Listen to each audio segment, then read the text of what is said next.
But it's still unusual for me to see a young person that's really interested in older people. So just tell everybody, what do you do? So I own an in-home caregiving agency in Phoenix, Arizona, and I love geriatrics. I love my old folks. The running joke with people is you hand me a baby and I have no idea. You hand me an old person, I'm like, I got this.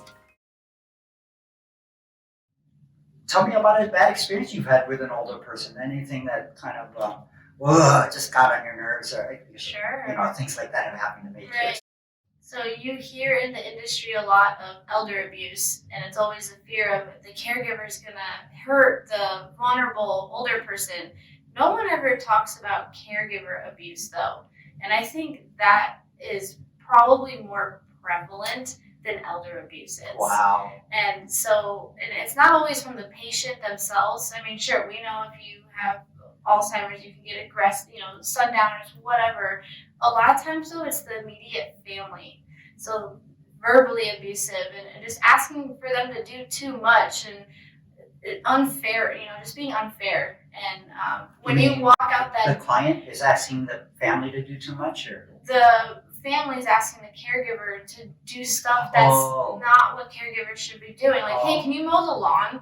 That's not what we do. And there's been situations, caregivers are so caring and compassionate and just want to help, so it's hard for us to say no.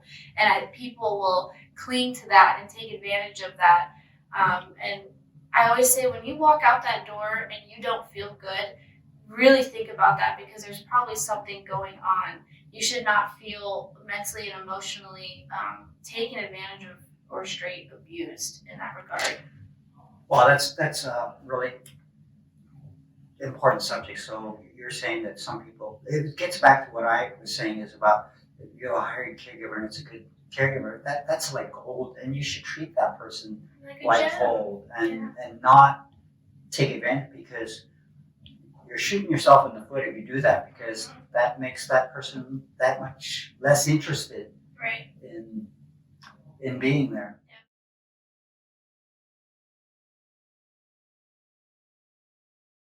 And I see it a lot, though, with we'll pay you more to stay around, so the money's really good, but you're emotionally drained just from not only having to take care of the patient, but they're paying you more to stick around and put up with the abuse. And I've been in that situation. It's so hard to leave, and it's so hard to say no because it's paying your bills. And but once you do it, once you leave, you realize how twisted humans can be. Wow. Yeah. And it can be sad, because you might really care for the client too, but the family is making it so hard. Exactly. Yeah. Wow. Okay. So that's really interesting, because it's not the answer I was expecting when I said what kinds of bad behaviors have you had, and you're saying the bad behaviors are not so much from the clients, but it's more from